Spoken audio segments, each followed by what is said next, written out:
Parmi les groupes d'antagonistes les plus marquants de One Piece, on a bien sûr certains équipages pirates, comme par exemple celui de Kaido, de Big Mom, ou encore bien sûr celui de Barbe Noire, qui encore aujourd'hui devient de plus en plus puissant dans l'ombre. On a aussi le gouvernement mondial, avec les Gorosei, qui vont diriger les opérations, ou juste en dessous les amiraux aux capacités délirantes. Ou encore, on a les membres du Cipher Pol, qui comprennent plusieurs groupes chargés de l'espionnage et de la récolte d'informations pour la solde du gouvernement mondial. Salut les pirates, et bienvenue sur l'Instant One Piece, une chaîne exclusivement réservée à One Piece et à son univers. Aujourd'hui, vous l'avez compris, on va parler du CP9. Donc avant ça, si c'est pas déjà le cas, je vous invite à vous abonner, à activer la cloche pour pas louper les prochaines vidéos. Et sans plus de suspense, on est parti avec la présentation.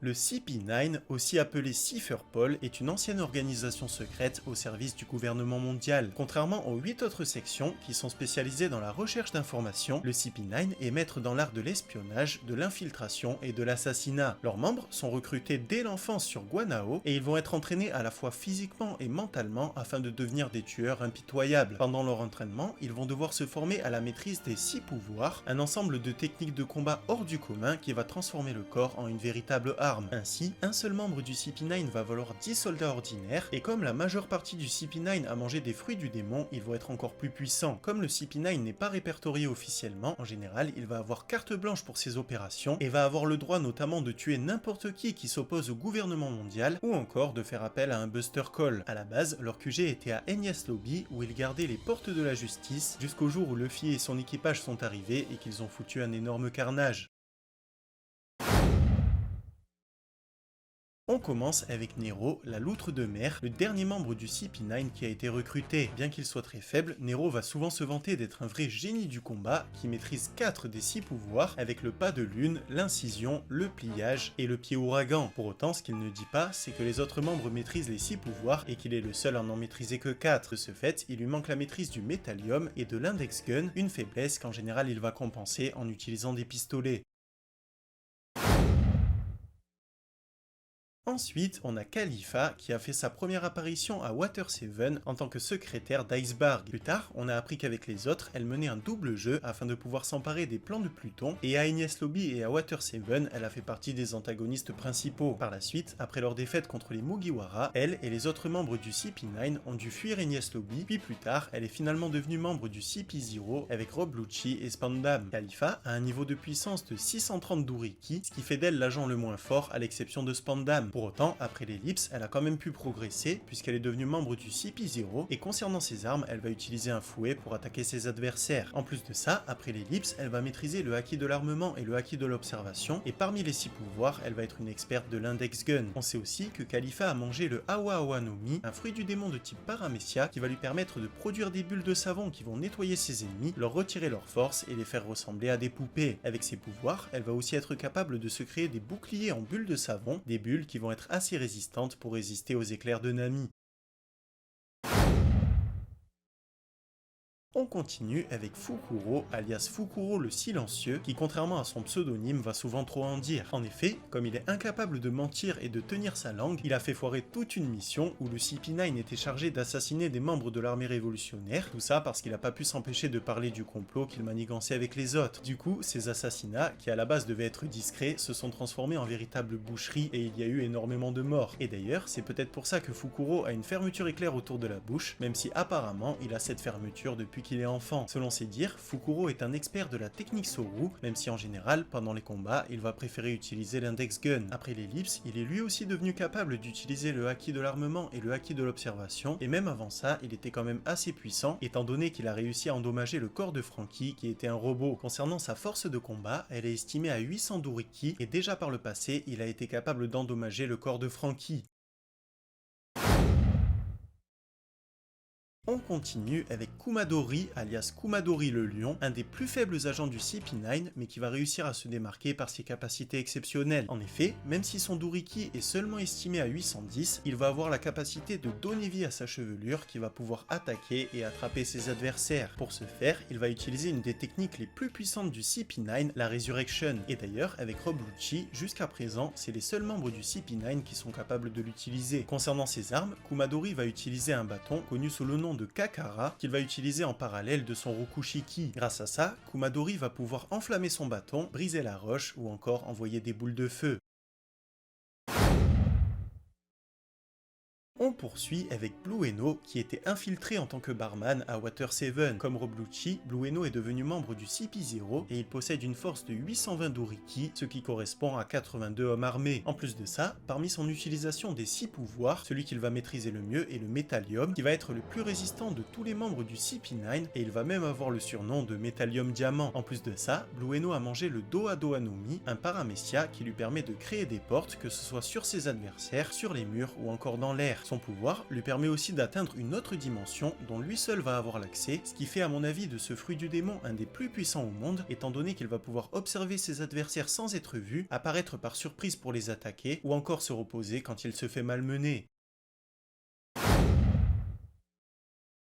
Ensuite, on a Jabura, le troisième membre le plus puissant du CP9. Par le passé, avec Fukuro et Kumadori, il était chargé de la fameuse mission dont je vous ai parlé tout à l'heure, où à la base, il devait assassiner 3 membres, dont un chef de l'armée révolutionnaire, et à cause de Fukuro qui ne savait pas fermer sa bouche, ils ont dû en éliminer 23. Jabura a mangé un fruit du démon de type Zoan, le Inu Inu no Mi modèle loup, qui lui permet de se transformer en loup ou en forme hybride. Ce faisant, il va pouvoir augmenter radicalement sa force et son agilité, et en plus de ça, il maîtrise très bien les 6 pouvoirs, et notamment le Metallium qu'il est le seul membre du CP9 à pouvoir utiliser tout en se déplaçant. Après leur défaite contre les Mugiwara, lui et les autres ont dû s'échapper avec Roblucci qui était grièvement blessé, et pour pouvoir payer ses soins médicaux, il s'est mis avec les autres à faire de petits boulots pour gagner de l'argent, et notamment en se transformant en loup pour faire l'animal. Par la suite, au cours de l'ellipse, lui et les autres ont commencé à s'entraîner très durement pour pouvoir augmenter leurs capacités, et comme ils ont réussi à déjouer un complot de Spandine, avec d'anciens membres de la prison Dimple Down, ils ont pu intégrer le CP0. Par la suite, avec d'autres membres de son groupe, ils ont participé au kidnapping de Vivi, mais par contre, ils ont échoué à la retenir prisonnière avec l'arrivée de Wapol.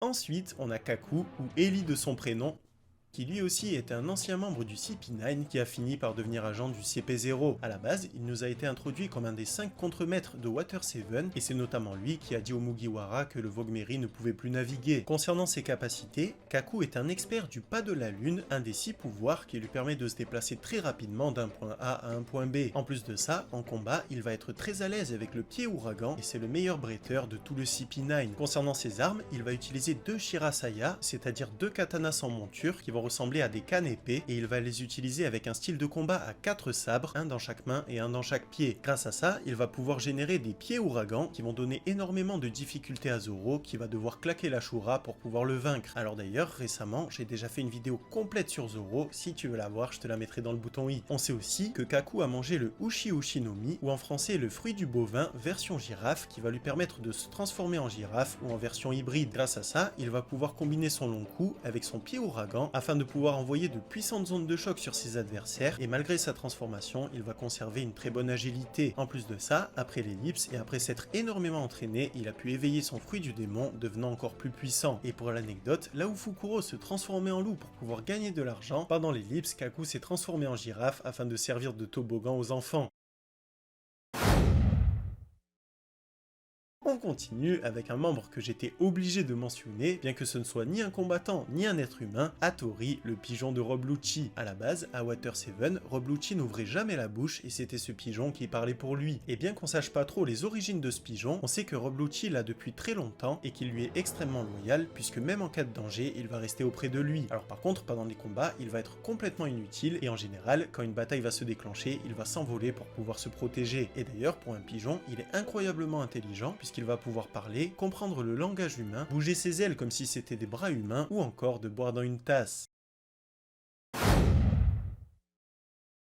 Ensuite, on a Spandam, le fils de Spandine, l'ancien commandant du CP9 et du CP5. Alors par contre, bien que ce soit le chef du CP9, je n'ai pas pu me résoudre à parler de lui en dernière position, étant donné que le mec est une véritable fraude, il est très lâche, très faible et il va prendre des décisions abominables. Et d'ailleurs, à Enies Lobby, il a même déclenché accidentellement le Buster Call. Alors pour autant, malgré son manque de force, Spandam est un personnage très cruel et sadique qui va être expert dans la torture psychologique. 8 ans avant l'histoire principale, c'est lui qui a fait arrêter et exécuter exécuter le charpentier Tom qui par le passé avait construit le navire de Goldie Roger. À ce moment-là, Cutty Flamme, qui a voulu sauver son maître, a tailladé Spandam qui depuis porte un masque pour cacher sa face. Alors évidemment, étant donné que c'est un personnage extrêmement faible, avec un Duriki de seulement 9, alors qu'un homme armé est en général à 10, on sait que Spandam est devenu le chef du CP9 à cause de son père qui l'a pistonné. Son père qui 20 ans en arrière était le chef du CP9 et qui a dirigé l'enquête sur O'Hara et qui a été responsable du Buster Call sur eux. Alors par contre, aussi bizarre que ça puisse paraître, Spandam a une épée surpuissante, Funk Reed qui est une épée qui a mangé le Zozonomi. De ce fait, cette épée va pouvoir se transformer en éléphant et elle va un petit peu compenser le manque de force de Spandam.